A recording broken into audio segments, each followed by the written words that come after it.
सियासी भवितव्य और भविष्य के बारे में चंद बातें रखें तो जाहिर है 70 साल का भूतकाल, 70 साल के माजी का भूत आज वर्तमान जाने बिना ये मुमकिन नहीं है।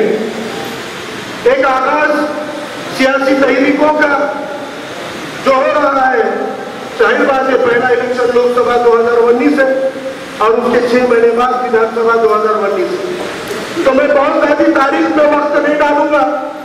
मेरे पहले मुखर्रीन ने हिस्ट्री क्या है, तारीख क्या है बहुत अच्छे से बता दी। लेकिन एक छोटी सी चीज है कि 2004 से लेकर 2019 तक पिछले 3 लोकसभा चुनाव, 2004 से 19 में 3 लोकसभा चुनाव हुए। महाराष्ट्र में 48 यानी करीबन 50 लोकसभा की खासदार की सीटें हैं। 3 इलेक्शन में 150 बार हमने खासदार चुना है। लेकिन आपको ये जान के ताजुब नहीं होगा, क्योंकि आपको इनसे उम्मीद भी नहीं है कि इन तीनों टर्म में 15 साल में महाराष्ट्र से एक भी मुस्लिम एमपी पार्लियामेंट में चुनकर नहीं गया, जिस पार्लियामेंट के अंदर आपके जो पर्सनल लॉ से लेकर आप क्या खाएंगे क्या पिएंगे इसके तक कानून बनते हैं। उस कानून बनने वाले हाउस के अंदर पार्लियामेंट में पिछले 15 साल से इस महाराष्ट्र से एक भी मुस्लिम चुनकर नहीं गया है। अंतुले साहब का एक्सेप्शन, अपवाद अगर बाजू रख दे तो उनको भी मुसलमान बोल के नहीं, तो उनका जो रिजल्ट आया था जिसकी वजह से सीएम की कुर्सी से उनको उतारा गया था और उसमें वो बात इसमें बड़ी हुए थे, बाइज्जत बड़ी हुए थे, उसके पछतावे में उनको टिकट दिया गया। लेकिन उनको भी मुसलमान की हैसियत से टिकट नहीं दिया।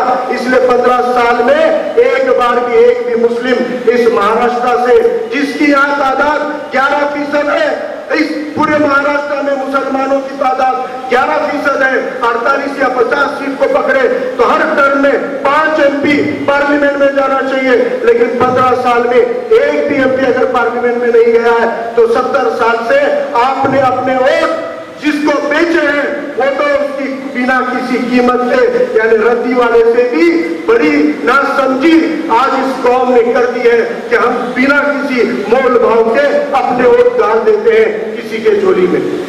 ऐसा क्यों होता है? ऐसा इसलिए होता है क्योंकि आपको जिसको वोट दे रहे हो वो कैसा है, क्या कीमत दे रहा है, ये देखने की सुध नहीं छोड़ी जाती। आपको ऐसा बेसुध बना देते हैं कि देखो देखो देखो, हमको वोट नहीं देंगे तो शिवसेना आ जाएंगी, हमको वोट नहीं देंगे तो बीजेपी आ जाएंगी, और हमको इतना डर और खौफ के अंदर मुलविस कर देते हैं कि हम बिना होशो हवास के अपने बेशकीमती वोटों को उनके झोले में डाल देते हैं।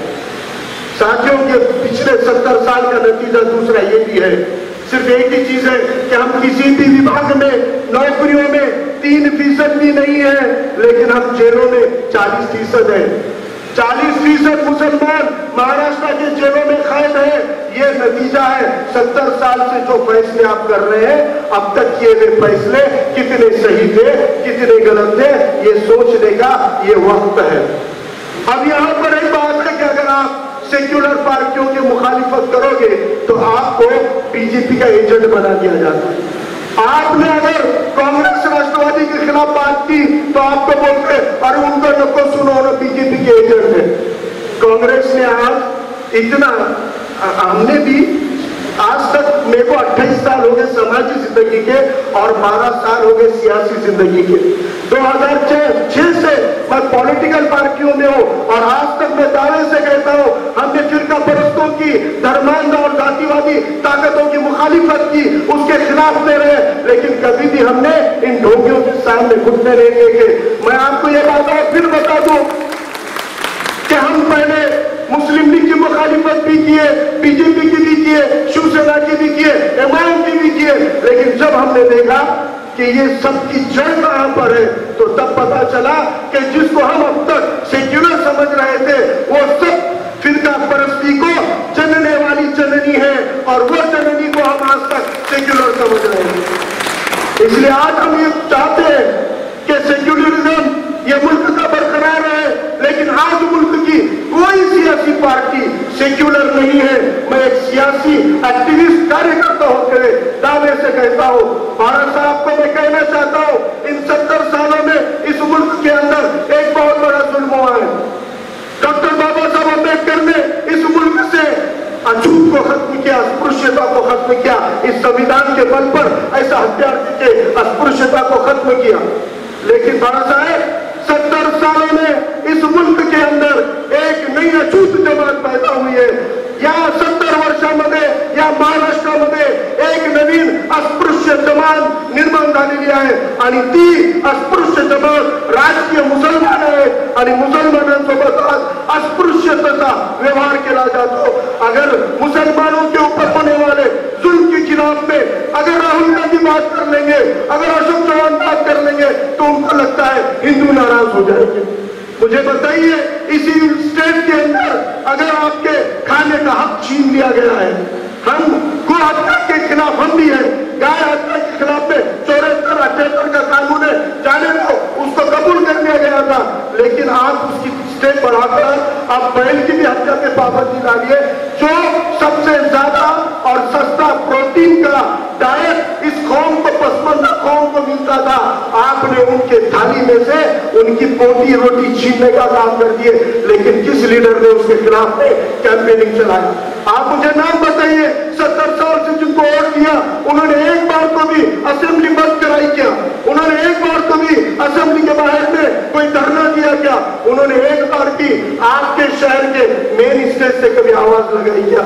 अरे जिनको हमने अपने हकूक की हिफाजत के लिए भेजा है, चुनकर दिया है 70 साल में, अगर वो हमारे हक के लिए तो छोड़ दो, तरक्की के लिए छोड़ दो, लेकिन जुल्म के ऊपर अगर मुंह नहीं खोलते हैं तो आपने ये रोज सियासत का एक पवित्र और सबसे पाकीज़ा ताकत और हथियार आपको बाबा साहब अम्बेडकर की बदौलत, संविधान के बदौलत आपके हाथ में एक बहुत बड़ा सोने का हथियार आया, लेकिन आपने इस सोने के हथियार को गटर में फेंका 70 साल में। इसलिए आपकी हिफाजत के लिए इनके पास में कोई भी जगह नहीं है, वो आपसे इसलिए नजदीकी नहीं करते। अभी एक बात बोली गई, आज मैं सबसे पहले तो एक ताज्जुब कर रहा हूं कि इस मुल्क के अंदर और इस स्टेट के अंदर सरकार किसकी है? महाराष्ट्र में बीजेपी की सरकार है 4 साल में, और देश के अंदर बीजेपी की सरकार है 4 साल में, और आने वाले इलेक्शन की माहौल बनाने में, तैयारी करने में जितने मुस्लिम खायर, और मैं समझता हूं कि बाला साहब ने अभी और किया होगा, आज तक जितने भी वंचित समाज, धनगर समाज को, ओबीसी समाज जो स्टेज पे आ रहे होंगे, उन्होंने किसके खिलाफ बोलना चाहिए? बीजेपी के खिलाफ बोलना चाहिए, सरकार के खिलाफ बोलना चाहिए। लेकिन यहाँ पर खटे हुए तमाम मुखर्रीन और आज तक भी एक क्यों बीजेपी को छोड़कर वापस से उनके पीछे पड़े? ये बहुत ही गहरा सवाल है। इसकी वजह यह है कि 4 साल की हुकूमत जो हमें नहीं चाहिए, लेकिन इसका बिना वजह का डर हमारे दिल में बैठा हुआ है, और हम अब तक जिनको सेक्युलर समझ के वोट दे रहे थे, उनके जख्म इतने गहरे हैं कि खड़े रहने के बाद, मौका मिलने के बाद, सबसे पहले जुबान पर वही जख्म अल्फाज बन के आ रहे हैं। इसलिए आज हम मुखालिफत किसकी कर रहे हैं और क्यों कर रहे हैं, ये आपको सोचने की और समझने की जरूरत है। मेरे भाइयों, यहाँ पर हमने 70 साल जिनको वोट दिया, आगे देना है आपकी मर्जी, दीजिए, कोई रोक टोक नहीं है, वोट आपका अधिकार है। लेकिन एक ही सिर्फ गुजारिश है, जब तक आपके ऊपर होने वाले हमलों के खिलाफ वो आवाज नहीं उठाएंगे, जब तक आपको आपके तरक्की के रास्ते नहीं देंगे, आप किसी को वोट नहीं देना चाहिए। 4 साल में यह हुकूमत ने जो हमको डराया गया, अगर हमको वोट नहीं दिए तो बीजेपी आएंगी, मोदी आएगा, मोदी आएगा, मोदी आएगा, हम भी डर गए। और मोदी के खिलाफ इस देश में सबसे बड़ी एकजुट करके वोटिंग करने वाला अगर कोई धर्म और जात का वोटर था तो 1 नंबर के ऊपर नांदेड़ से लेके दिल्ली तक और पूरे देश में सिर्फ मुसलमान था, जिसने कम से कम 90% से ज्यादा मोदी के खिलाफ वोटिंग किया। एक